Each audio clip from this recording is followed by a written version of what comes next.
জন্ম তোমরা এখন খুব বেশি বাড়াবাড়ি করছো, তোমরা বেশি বাড়াবাড়ি করতেছো।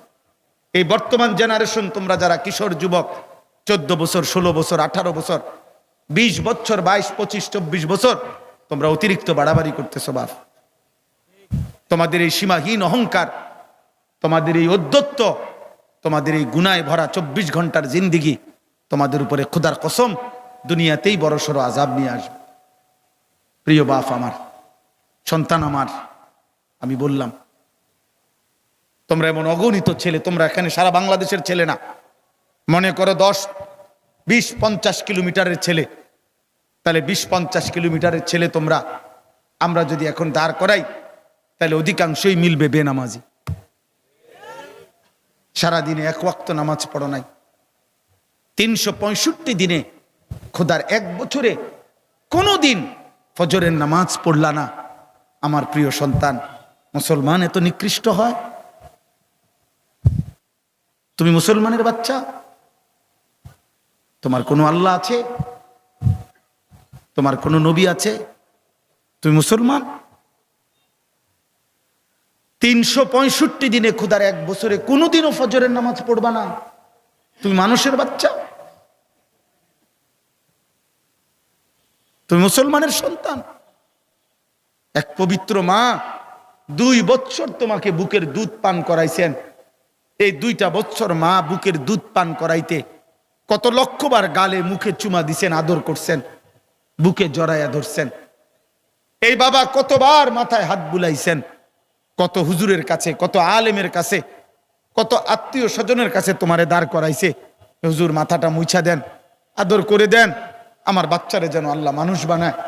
কত মানুষের হাত বুলাইছে, দোয়া করে দিছে, তোমার চাচি, তোমার মামি, তোমার ফুফি, তোমার খালা, তোমার দাদি, তোমার নানি, তোমার দাদা, তোমার নানা, তোমার গ্রামের হুজুর, তোমার মসজিদের ইমাম সাহেব, তোমার মসজিদের মুয়াজ্জিন, তোমার এলাকার কোনো আলেমে দ্বীন, এতগুলো মানুষের হাত বুলাই দিছে। মা তোমারে পবিত্র স্নেহে বুকের দুধ পান করাইছে। বাবা তোমার জন্য উপার্জন করতে গিয়ে মিনিটের পর মিনিট, ঘন্টার পর ঘন্টা, ভরা দুপুরে মাথার ঘাম পায়ে ফেলাইছে। বিনিময়ে বাবার স্বপ্ন এই ছিল, মায়ের স্বপ্ন এই ছিল, 16 বছর বয়সে তুমি সারা রাত নারী দেখবা, উলঙ্গ ছবি দেখবা, জিনার ব্যভিচারের দৃশ্য দেখবা, এক ওয়াক্ত নামাজ পড়বা না, না আল্লাহ চিনলা, না রসুল চিনলা, না সুন্নাত চিনলা, না দিন চিনলা, না নামাজ চিনলা, না গোলামি চিনলা। হায় হায় মুসলমানের বাচ্চা, এত বড় নাফরমান কেমনে হইলি বাপ? এই বাপ, মায়ের দুধের এই বদলা? এই নাফরমান, যারা বেঈমানের মতো চুল রাখছো, তোর কোনো বাপ নাই? তোর আব্বা তোর এই চুল রাখা শিখাইছে? তুই জন্মের পরে বাপ দেখো নাই? তোর জন্মের পরে তোর কোনো বাবা ছিল না? তোর কোনো অভিভাবক নাই বেটা? তোর এলাকার কোনো মানুষ নাই? তোর কোনো মুরব্বী নাই? কোন বেঈমানের মতো চুল রাখ? ফুটবলের খেলোয়াড় তোর বাপ বেটা? কথা বলে না। ক্রিকেটের খেলোয়াড় তোমার আব্বা? আর্জেন্টিনার ওই বেঈমান তোর বাপ বেটা? তাহলে ওই মুশরিক বেঈমানের মতো চুল রাখলি কেন?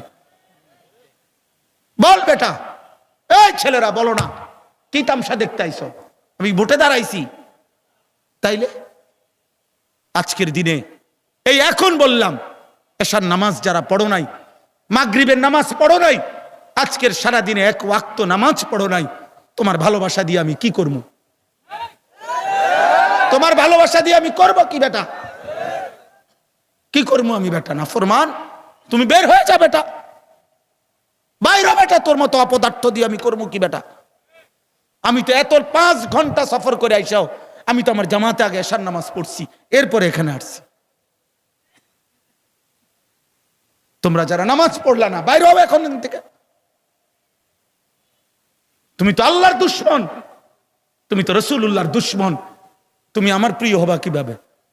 হ্যাঁ, তুমি কইবা আমি আপনারে মহব্বত করি হুজুর, আমি আপনার খুব ভক্ত, আমি আপনার লেগে হইতালাম একদম। হ্যাঁ, মক্কল ঠাউরাইছেন, বেক্কল ঠাউরাইছেন আমারে। বলো মিয়া, এমন মালিক ভুললা কেন? এমন রব ছেড়ে দিলা কেন? বলো আব্বা বলো। আজকে ওয়াদা করো, আজকের রাত থেকে নামাজ পড়বা, বলো ইনশাআল্লাহ। এখন পড়বা, বলো ইনশাআল্লাহ। এই নওজোয়ান, এখন বলো ইনশাআল্লাহ। 30 বছরের নিচে যাদের বয়স, তোমরা হাত তোলো, হাত তোলো যাদের বয়স 30-এর নিচে। দেখেন কি পরিমাণ, দেখেন। বলো ইনশাআল্লাহ, নামাজ পড়বো ইনশাআল্লাহ, ফজর পড়বো ইনশাআল্লাহ। জোরসে বলো ইনশাআল্লাহ, আরো জোরে বলো ইনশাআল্লাহ। কোন নামাজ? কোন নামাজ? আবার বলো, জোরসে বলো, সবাই বলো ইনশাআল্লাহ। আমি ওয়াদা দিলাম, হাদিসের বক্তব্য এটা, মুসলমানের যে সন্তান ফজর পড়বে নিয়মিত, ইনশাআল্লাহ ওই সন্তান আগামী দিনে ইমাম মাহদির সৈনিক হবে, দাজ্জালের বিরুদ্ধে লড়বে, পৃথিবীর শেষ ইহুদিটাকেও জিহাদ করবে তাদের বিরুদ্ধে, এবং ওই নওজোয়ানদের দ্বারাই সারা বিশ্বময় কালেমার পতাকা উড়বে। ফজরের মুসল্লি যারা মাহদির সৈনিক তারা, ফজরের মুসল্লি যারা দাজ্জালের বিরুদ্ধে লড়বে তারা, ফজরের মুসল্লি যারা ইহুদিদের বিরুদ্ধে জিহাদ করবে তারা, ফজরের মুসল্লি যারা বিশ্বময় কালেমার পতাকা উড়াবে তারা ইনশাআল্লাহ। এটা হাদিস, এটা হাদিসের বক্তব্য থেকে বললাম। মাহদি আসবে, ঈসা আলাইহিস সালাম আসমান থেকে নামবে, দাজ্জালের জুলুম চলবে, আর ঈসা নবী আর মাহদি ফজরের মুসল্লিদেরকে সাথে নিয়ে শেষ যুদ্ধ দাজ্জাল এবং ইহুদিদের বিরুদ্ধে চূড়ান্ত শেষ লড়াই শুরু হবে ফজরের নামাজের পরে।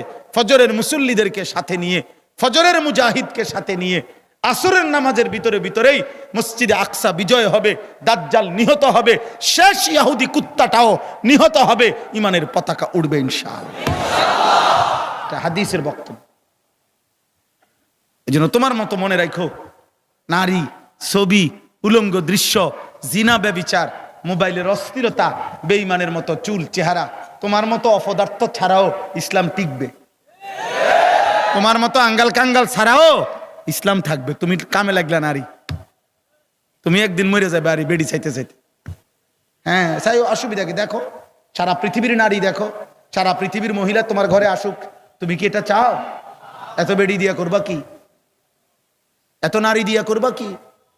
16 বছর বয়সে যদি যুবক, 18 বছর বয়সে যদি এত নারী, এত উলঙ্গ ছবি, এত জিনা ব্যভিচারের দৃশ্য মোবাইলে দেখে ফেলো, আগামী 40 বছর যদি তোমার হায়াত পৌঁছে, ওই পর্যন্ত তো তোমার গুনাহ জমতে জমতে তুমি দাজ্জাল হয়ে যাবে। এত কম বয়সে এত বড় গাদ্দার হয়ে গেলা, মাত্র 16 বছর বয়সে ঘাড় তোর এত শক্ত হয়ে গেল যে রবের সামনে একটা সেজদাও দিলা না।